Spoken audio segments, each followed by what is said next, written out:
మా వాడు 6th వచ్చాడండి.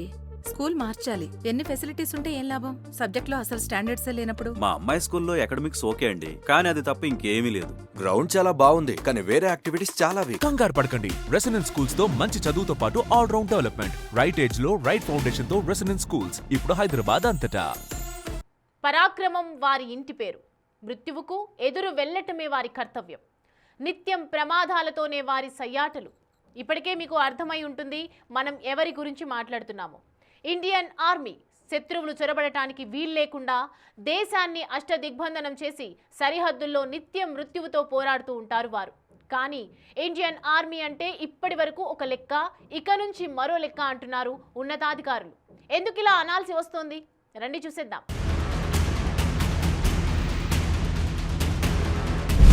హిమ శిఖరాల్లో అయినా, సముద్ర కెరటాల్లో అయినా,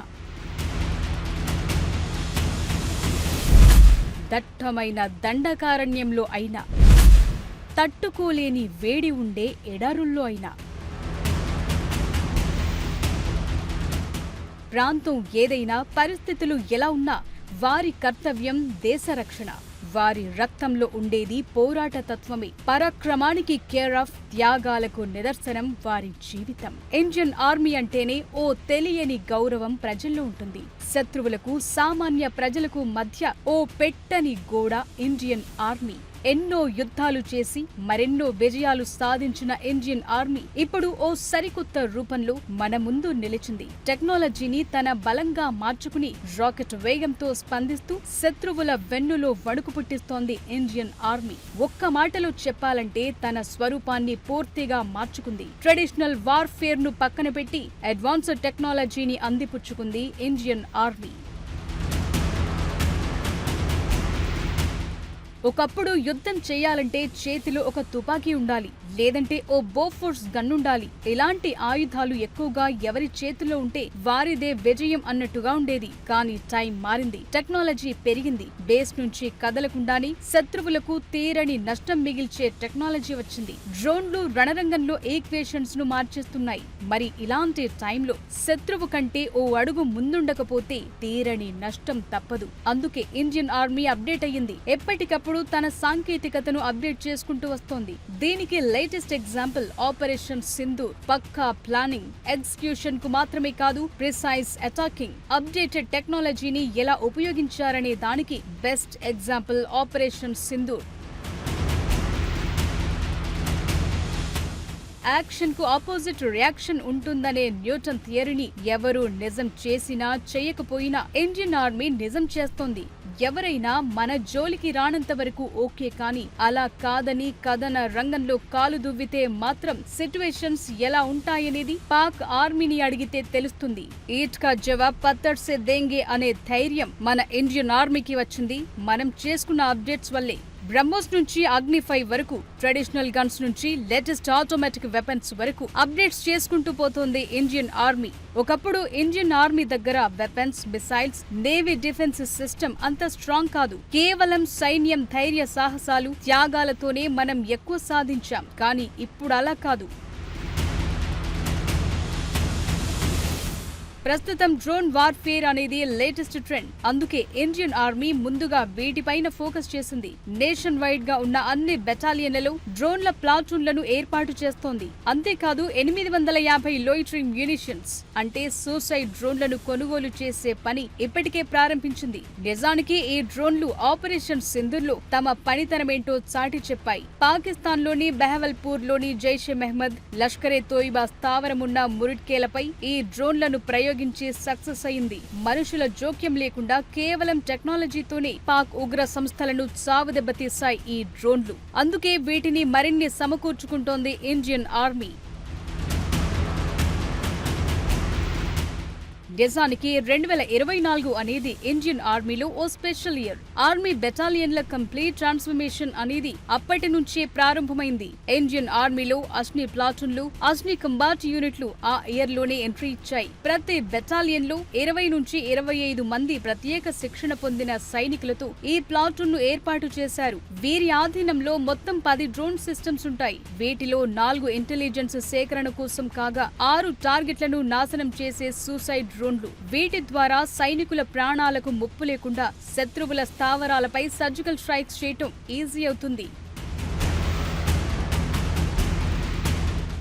అంతేకాదు ఇండియన్ ఆర్మీ ఇప్పుడు స్వామ్ డ్రోన్ టెక్నాలజీపై కూడా ఫోకస్ చేసింది. ఒకేసారి వందలాది డ్రోన్లు ఆకాశంలోకి దూసుకెళ్లి ఆర్టిఫిషియల్ ఇంటెలిజెన్స్ సాయంతో శత్రువుల లక్ష్యాలను గుర్తించి దాడి చేయటం దీని ఉద్దేశం. అంతేకాదు సరిహద్దుల్లో మనుషులు వెళ్లలేని చోట్లకు చేరుకుని శత్రువుల కదలికలను కనిపెట్టే పవర్ఫుల్ సెన్సార్లు, రోబోటిక్ ఇంటెలిజెన్స్ పరికరాలను కూడా ఇండియన్ ఆర్మీ చేజిక్కించుకుంది. ఇది డ్రోన్ల సంగతి. ఇక మిసైల్స్ విషయానికొస్తే బ్రహ్మోస్ గురించి ప్రత్యేకంగా చెప్పుకోవాలి. శత్రు దేశాల రాడార్లకు చిక్కకుండా, ఒకవేళ చిక్కిన ఆయా దేశాల ఇంటర్సెప్టర్ మిసైల్స్ కు దొరకకుండా దూసుకెళ్లటం ఈ మిసైల్ లక్ష్యం. ఇది ఆపరేషన్ సింధూర్ లో మరోసారి ప్రూవ్ అయింది. శత్రువుల ట్యాంకులను ధ్వంసం చేసే anti tank guided missile Nag, స్వదేశీ టెక్నాలజీతో తయారైన ఆర్టిలరీ గన్స్ ధనుష్, K9 వజ్ర, ఆకాశం నుంచి వచ్చే శత్రు దేశాల ఎయిర్ క్రాఫ్ట్స్ ను గుర్తించి కూల్ చేసే సమర్ ఎయిర్ డిఫెన్స్ సిస్టమ్, ఇవన్నీ కూడా ఇప్పుడు ఇండియన్ ఆర్మీ సొంతం. అంతేకాదు ఇప్పుడు సరిహద్దుల్లో చీమ చిటుక్కుమన్నా గుర్తించేలా అత్యంత ఆధునిక టెక్నాలజీని వాడుతోంది. ఫేషియల్ రికగ్నైజేషన్ టెక్నాలజీ ఉండే AI కెమెరాలను ఉపయోగిస్తున్నారు. మంచు కొండల్లో అయినా చీకట్లో అయినా శత్రువు కదిలితే చాలు వెంటనే అలర్ట్ చేస్తాయి ఈ కెమెరాలు. ప్రెడిక్టివ్ అనలిటిక్స్ తో శత్రువుల కదలికలను ఎప్పటికప్పుడు రికార్డ్ చేసి వారి దాడులను ముందే పసిగడుతున్నారు. ఎత్తైన పర్వత ప్రాంతాల్లో భారీ బరువులను ప్రస్తుతం సైనికులే మోస్తున్నారు. ఇప్పుడు వారికి ఆ భారం తగ్గించేందుకు రోబోటిక్ మ్యూల్స్, ఎక్సోస్కెలిటన్ రోబోట్స్ ని రంగంలోకి దించారు. ఇక 4-legged robots ఇప్పుడు ఓ ట్రెండ్ సెట్టర్ గా నిలుస్తున్నాయి. ఇవి మామూలు కుక్కల మాదిరిగా 4 కాళ్లతో పరుగులు తీస్తున్నాయి. యుద్ధ క్షేత్రంలో సైనికులకు కావాల్సిన ఆహారం, ఆయుధాలు అందించడమే కాదు, బాంబ్ డిస్పోజల్స్, ఇంటెలిజెన్స్ సేకరణకు ఇవి ఉపయోగపడతాయి. ఇక శత్రు దేశాల డ్రోన్లను పనిగట్టి వాటి సిగ్నల్స్ ను జామ్ చేయటం, వాటి దారిని తప్పించడానికి సాఫ్ట్ కిల్ వ్యవస్థను డెవలప్ చేసింది ఇండియన్ ఆర్మీ. ఒకవేళ ఇది పని చేయకపోతే లేజర్ బీమ్స్, యాంటీ డ్రోన్ గన్లతో వాటిని నాశనం చేసే హార్డ్ కిల్ మెథడ్స్ ను కూడా ఫాలో అవుతోంది.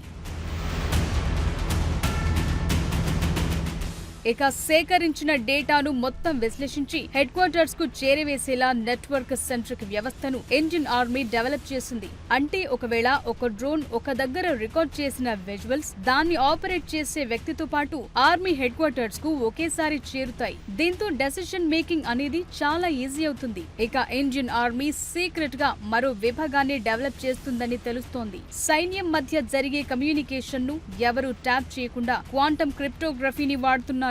అత్యాధునిక టెక్నాలజీలు ఉపయోగించే శత్రు దేశాలు చేసే సైబర్ అటాక్స్ ను తట్టుకునేలా ఈ కమ్యూనికేషన్ వ్యవస్థ పనిచేస్తోంది. ఇలా ట్రెడిషనల్ వార్ తో పాటు అత్యాధునిక టెక్నాలజీతో ఇండియన్ ఆర్మీ డెవలప్ అవుతోంది. అయితే ఇండియన్ ఆర్మీ ఇప్పుడు ఏకంగా ఓ హైటెక్ ఫోర్స్ ను సిద్ధం చేసింది. ఇండియన్ ఆర్మీలో టెక్నాలజీ అప్గ్రేడ్ జరుగుతోంది అనేది మనకు అర్థమైంది. మరి ఆయుధాల సంగతి ఏంటి? ఆర్మీ బలం ఎలా పెరుగుతుంది? కొత్తగా ఆర్మీలో చేరబోయే ఆయుధాలు ఏంటి? ఆ విశేషాలు కూడా తెలుసుకుందాం. ఆర్మీ అమ్ముల పొదిలో చేరనున్న కొత్త ఆయుధాలు, భారీ డీల్స్ చేసుకున్న రక్షణ శాఖ, స్వదేశంలోనే సిద్ధమవుతోన్న అస్త్రాలు. ఇండియన్ ఆర్మీ టెక్నాలజీని అడాప్ట్ చేసుకోవటమే కాదు, సరికొత్త అత్యాధునిక ఆయుధాలను కూడా సిద్ధం చేసుకుంటోంది. ప్రస్తుతం ఆర్మీ వద్ద స్టెర్లింగ్ కార్బైన్ గన్లున్నాయి. వీటి స్థానంలో సరికొత్త close quarter battle carbine machine గన్లు రానున్నాయి. దీనికోసం Defence Research and Development Organisation Bharat Forge Limited మధ్య 2,000 కోట్ల డీల్ కుదిరింది. డిఫెన్స్ ఇండస్ట్రీలో ఈ డీల్ ఓ సంచలనమనే చెప్పాలి. ఎందుకంటే ఈ విదేశీ సంస్థతో కాకుండా 2 దేశీయ సంస్థల మధ్య ఈ డీల్ కుదిరింది. నిజానికి DRDOకి చెందిన armament research and development establishment ఈ CQB కార్బైన్ ను రూపొందించింది. దీన్ని భారత్ ఫోర్జ్ కి అనుబంధ సంస్థ అయిన కళ్యాణి స్ట్రాటజిక్ సిస్టమ్స్ లిమిటెడ్ లో ఈ గన్స్ తయారవుతున్నాయి. క్లోజ్ కంబాట్ లో ఈ గన్స్ గేమ్ చేంజర్ గా నిలుస్తాయంటున్నారు. ఇండియన్ ఆర్మీకి అతి త్వరలోనే 4,25,213 కార్బైన్లు అందనున్నాయి. ఇన్సాస్ రైఫిళ్ల ప్రవేశం తర్వాత మళ్లీ ఆ స్థాయిలో ఇండియన్ డిఫెన్స్ సెక్టార్లో ఒప్పందం ఏది కుదరలేదు. ఇప్పుడు ఈ డీల్ మారింది. ఇది కాకుండా త్రివిధ దళాల కోసం 79,000 కోట్ల విలువైన ఆయుధాలు కొనుగోలు చేయాలని ఇప్పటికే కేంద్రం నిర్ణయం తీసుకుంది. రక్షణ శాఖ మంత్రి రాజ్నాథ్ సింగ్ అధ్యక్షతన జరిగిన డిఫెన్స్ అక్విజిషన్ కౌన్సిల్ సమావేశంలో ఈ నిర్ణయం తీసుకున్నారు. దీని ద్వారా త్రివిధ దళాలకు అత్యాధునిక ఆయుధాలు అందనున్నాయి. ఇండియన్ ఆర్మీ కోసం లాయిటరింగ్ మ్యునిషన్స్ అందుతాయి. వీటిని కామికేజ్ డ్రోన్లు లేదా సూసైడ్ డ్రోన్లని అంటారు. ఇవి గాలిలో చక్కర్లు కొడుతూనే శత్రువుల లక్ష్యాలను గుర్తించి వాటిపైకి దూసుకెళ్లి పేలిపోతాయి. ఇక పినాకా రాకెట్ సిస్టమ్ కూడా అందనుంది. దూరంలో ఉన్న లక్ష్యాలను అత్యంత ఖచ్చితత్వంతో టార్గెట్ చేసి పేల్చేసే వ్యవస్థ ఇది. గైడెడ్ పినాకా రాకెట్లను భారీ సంఖ్యలో సేకరించనున్నారు. ఇక డ్రోన్ డిటెక్షన్ సిస్టమ్ కూడా ఆర్మీకి అందనుంది. శత్రువుల డ్రోన్లను గుర్తించి వాటిని జామ్ చేసే లేదా కూల్చివేసే వ్యవస్థను సరిహద్దుల్లో ఏర్పాటు చేయనున్నారు. ఇక లైట్ వెయిట్ రాడార్లను కొనుగోలు చేయనున్నారు. వీటి ద్వారా తక్కువ ఎత్తులో ప్రయాణించే శత్రు విమానాలు లేదా డ్రోన్లను కనిపెట్టడానికి ఈ అత్యాధునిక రాడార్లు ఉపయోగపడతాయి. వీటిని ఎక్కడికంటే అక్కడికి మూవ్ చేయనున్నారు. రాత్రి సమయంలో కూడా యుద్ధం చేసేందుకు వీలుగా T-90 ట్యాంకుల కోసం ప్రత్యేకమైన థర్మల్ ఇమేజింగ్ సైట్లను ఈ డీల్లో భాగంగా కొనుగోలు చేస్తున్నారు. ఇవి రాజస్థాన్ ఎడారిలో లేదా లద్దాఖ్ మంచు కొండల్లో అర్ధరాత్రి వేళ శత్రువు కదలికలను ముందే పసిగడతాయి. 5 నుంచి 7 కిలోమీటర్ల దూరం నుంచే మన ట్యాంకులు వాటిని గుర్తించే వీలుంటుంది. ఇక ఇండియన్ ఎయిర్ ఫోర్స్ కు కూడా కీలక ఆయుధాలు అందనున్నాయి. ముఖ్యంగా అస్త్రా MK2 మిసైల్స్ అందనున్నాయి. ఇవి latest air to air missiles. గతంలో తక్కువగా ఉండే వీటి రేంజ్ ను ఇప్పుడు 200 కిలోమీటర్ల వరకు పెంచాయి. ఇవి బియాండ్ విజువల్ రేంజ్ మిసైల్స్. గతంలో మనం రష్యా లేదా ఫ్రాన్స్ క్షిపణులపై ఆధారపడేవాళ్లం. ఇప్పుడు మన సొంత అస్త్రం ఉండడంతో మన సుఖోయ్, తేజస్ విమానాలు శత్రువు దరిదాపుల్లోకి రాకుండానే వాటిని వేటాడగలవు. ఇక స్పైస్ 1000 కూడా ఎయిర్ ఫోర్స్ కు అందనుంది. ఇవి ఇజ్రాయెల్ టెక్నాలజీతో తయారైన బాంబులు. గతంలో బాలకోట్ సర్జికల్ స్ట్రైక్స్ లో వీటిని వాడారు. ఇప్పుడు వీటి గైడెన్స్ కిట్లను మరిన్ని సేకరించేందుకు రెడీ అయ్యింది. ఇండియన్ ఎయిర్ ఫోర్స్ కు automatic take off, landing recording వ్యవస్థ అందనుంది. వెదర్ ఎలా ఉన్నా టేక్ ఆఫ్ లో ల్యాండింగ్ ల హై డెఫినిషన్ రికార్డింగ్ ద్వారా వాటి భద్రతను పెంచుతుంది. ఇండియన్ నేవీ విషయానికొస్తే సీ గార్డియన్ డ్రోన్లు అందనున్నాయి. అమెరికా నుంచి ఈ శక్తివంతమైన డ్రోన్లను లీజ్ కు తీసుకునేందుకు కేంద్రం గ్రీన్ సిగ్నల్ ఇచ్చింది. వీటిని ఉపయోగించి హిందూ మహాసముద్రంపై నిఘా వేసేందుకు ఉపయోగించనున్నారు. ఇక సాఫ్ట్వేర్ డిఫైన్డ్ రేడియోలను కొనుగోలు చేయనున్నారు. ఇండియన్ నేవీ షిప్స్ మధ్య సెక్యూర్డ్ కమ్యూనికేషన్ కోసం ఈ డిజిటల్ రేడియో వ్యవస్థ ఉపయోగపడుతుంది. ఇక ఈ ఒప్పందం కింద బొలార్డ్ పుల్ టగ్లు వంటి పరికరాలు నేవీకి అందనున్నాయి. ఇవి పోర్టులో నావిగేషన్, పరిమిత ప్రదేశాల్లో ఓడలు, జలాంతర్గాములకు హెల్ప్ గా ఉంటాయి. వీటితో పాటు long range land attack cruise missiles సేకరిస్తున్నారు. సముద్రం మధ్యలో ఉండి నేల మీద ఉన్న శత్రు స్థావరాలను వేల కిలోమీటర్ల దూరం నుంచి అత్యంత ఖచ్చితత్వంతో ధ్వంసం చేస్తాయి ఈ మిసైల్స్. చైనా నేవీ షిప్స్ ని అడ్డుకోవటానికి ఇది ఓ బ్రహ్మాస్త్రమనే చెప్పాలి.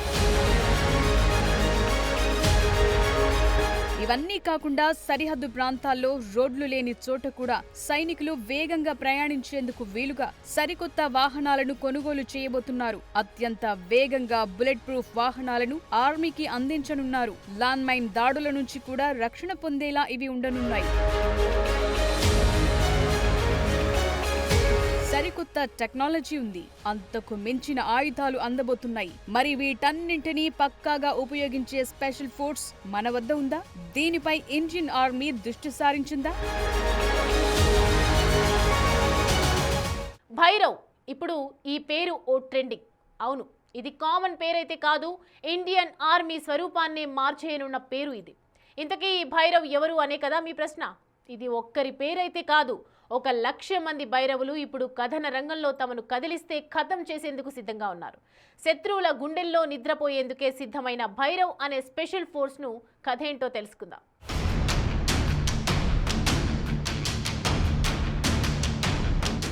భైరవ్ బెటాలియన్స్, శత్రువుల వెన్నులో వణుకు పుట్టించే బెటాలియన్స్.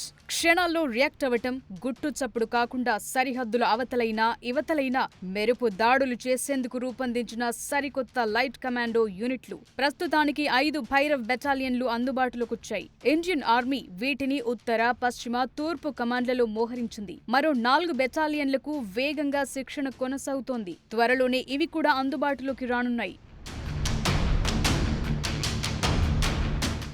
ఆర్మీలోని స్పెషల్ ఫోర్సెస్, సాధారణ బలగాలకు మధ్య వారధిగా ఉంటాయి ఈ బెటాలియన్లు. సరిహద్దుల్లో వేగంగా రియాక్ట్ అయ్యేందుకు ఓ స్పెషల్ ఫోర్స్ ఉండాలనే ఆలోచనతోని ఈ బెటాలియన్ రూపొందింది. ఇండియన్ ఆర్మీలోని Rudra all arms brigade framework కింద భైరవ్ యూనిట్లు సిద్ధమవుతున్నాయి. ఈ యూనిట్లోని ప్రతి సైనికుడు యుద్ధ నైపుణ్యాలతో పాటు డ్రోన్ టెక్నాలజీలో ఆరితేరి ఉంటాడు. శత్రువుల స్థావరాల్లోకి చొరబడి డ్రోన్ల సాయంతో అత్యంత ఖచ్చితత్వంతో లక్ష్యాలను ధ్వంసం చేయటం వీరి ప్రత్యేకత. అదనంగా ఇన్ఫాంట్రీ, ట్యాంకులు, ఆర్టిలరీ, డ్రోన్ వ్యవస్థలన్నింటినీ ఒకే గొడుగు కిందకు తెస్తూ రుద్ర బ్రిగేడ్స్ పేరుతో మరో సంపూర్ణ యుద్ధ వ్యవస్థను కూడా ఆర్మీ సిద్ధం చేసింది.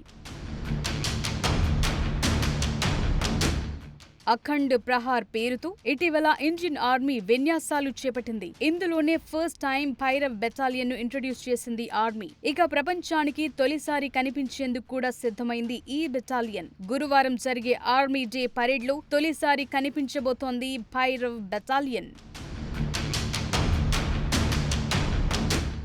భైరవ్ బెటాలియన్ తొలిసారి కనిపించడం మాత్రమే కాదు, ఈసారి ఆర్మీ డేకు చాలా ప్రత్యేకతలున్నాయనే చెప్పాలి. మామూలుగా ఆర్మీ డే అంటే దేశ రాజధానిలో మాత్రమే నిర్వహించేవారు. కానీ 2023 నుంచి దీన్ని మార్చేశారు. 2023లో బెంగుళూరు, 2024లో లక్నో, 2025లో పుణేలో నిర్వహించారు. కానీ ఈసారి జైపూర్ లో ఆర్మీ డే వేడుకలు జరగనున్నాయి. అయితే జైపూర్ ఆర్మీ డే వేడుకలకు ఓ ప్రత్యేకత ఉంది. ఇప్పటి వరకు ఈ వేడుకలు కంటోన్మెంట్ లో జరగ్గా ఈసారి అలా కాకుండా సాధారణ ప్రజల మధ్య పరేడ్ నిర్వహిస్తున్నారు. ఆర్మీ చరిత్రలో ఇలా పరేడ్ నిర్వహించడం ఇదే తొలిసారి. ఆపరేషన్ సింధూర్ ను సక్సెస్ఫుల్ గా నిర్వహించి ఈ ఏడాది ఫుల్ జోష్ లో ఉంది ఇండియన్ ఆర్మీ. అందుకే ఈ ఏడాది పరేడ్ లో ఆపరేషన్ సింధూర్ థీమ్ తో ఓ శకటాన్ని రూపొందించారు. అంతేకాదు ఈ ఆపరేషన్ లో వాడిన బ్రహ్మోస్ మిసైల్స్ తో పాటు ఇతర ఆయుధాలను కూడా ప్రదర్శించనున్నారు. ఇప్పటికే ఆపరేషన్ సింధూర్ కు సంబంధించి ఆర్మీ చీఫ్ ఉపేంద్ర ద్వివేది సంచలన వ్యాఖ్యలు చేశారు. ఈ ఆపరేషన్ ఇంకా కొనసాగుతోందని, ఇంకా ముగియలేదన్నారు. As you may be aware, Operation Sindoor remains ongoing. Any future misadventure will be resolutely responded to. Here I must acknowledge the proactive role of all stakeholders at the national level, including CAPFs, agencies, civic bodies, state administration and other ministries, whether it's MHA, MAITI, Railways and many more. Operation Sindoor was the best example of tri-service synergy under clear-cut political directive and full freedom to act or respond. So operation Sindoor కొనసాగుతోంది. ఎప్పుడు ఎలాంటి పరిస్థితి వచ్చినా ఎదుర్కొనేందుకు సిద్ధంగా ఉన్నామని army chief చెప్తున్నారు. ఇక ఈసారి పరేడ్ లో మరో స్పెషల్ అట్రాక్షన్ రోబోడాగ్స్. ఇంటెలిజెన్స్, బాంబులను నిర్వీర్యం చేయడం కోసం ఉపయోగిస్తోన్న రోబోటిక్స్ డాగ్స్ కూడా స్పెషల్ అట్రాక్షన్ గా నిలుస్తాయని చెప్పొచ్చు. అంతేకాదు 4000 మీటర్ల ఎత్తులో ప్రయాణించే అత్యాధునిక డ్రోన్లతో స్పెషల్ షో కూడా ఉండనుంది. ఈ పరేడ్ లో 40 దేశాల అంబాసిడర్లు హాజరవుతున్నారు. అంతేకాకుండా నేపాల్ ఆర్మీ కూడా ఈ పరేడ్ లో పాల్గొంటుంది.